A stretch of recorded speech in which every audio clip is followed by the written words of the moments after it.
Hi friends, welcome to my channel. ఈరోజైతే మా ఇంట్లో స్వాములకి భిక్ష పెట్టుకుంటున్నాం. ఎలా జరిగిందో చూద్దాం రండి. మా ఇంటికైతే ఒకరు స్వాములు వస్తున్నారు. మా అమ్మాయి పసుపు రాసి బొట్లు పెట్టి వాళ్ళతో ఆశీర్వాదం తీసుకుంటుంది. మా స్వామిలు ఉన్న పీఠంలో ఉన్న కొంతమంది స్వాములు మాత్రమే, ఇంకెవ్వరికి బయట వాళ్ళకి అది ఏం చెప్పలేదు. అలా సరదాగా చేసుకుందామని.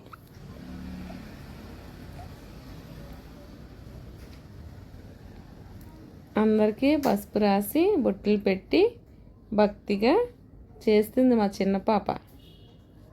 ఇలాంటి వాటికైతే పూజలకి అది చాలా దూరంగా ఉంటుంది అన్నమాట. అప్పుడు వాళ్ళ అక్క ఉంటే వాళ్ళ అక్కకి అన్ని పనులు అయిపోయేవి. ఇది చాలా దూరంగా ఉన్నట్టుండేది. ఇప్పుడు వాళ్ళ అక్క లేకపోవడం వల్ల అన్ని పనులు దీని మీదే పడుతున్నాయి.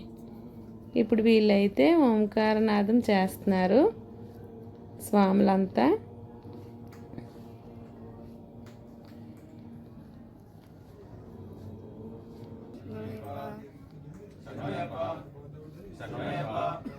అయిన తర్వాత హారతి ఇచ్చి అందరూ హారతి తీసుకుంటున్నారు వాళ్ళ మాలలకి.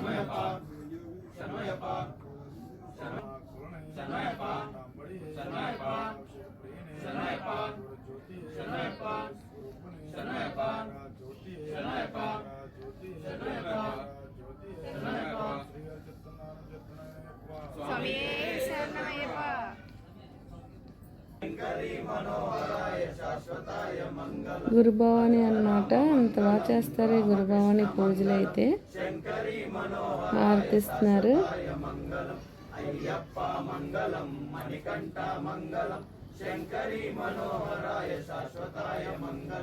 మంగళం మంగళం నిత్య జయ మంగళం మంగళం మంగళం నిత్య శుభ మంగళం నిత్య జయ మంగళం నిత్య శుభ మంగళం. ఓం శ్రీ స్వామి శరణమయ్యప్ప.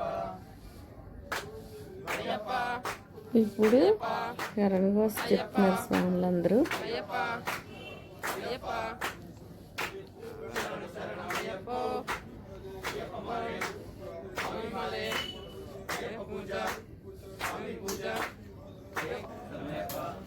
తర్వాత భిక్ష అయితే కూర్చొని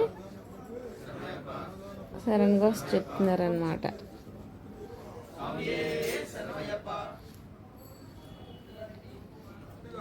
స్వాములందరూ భిక్ష చేస్తున్నారు ఇప్పుడు.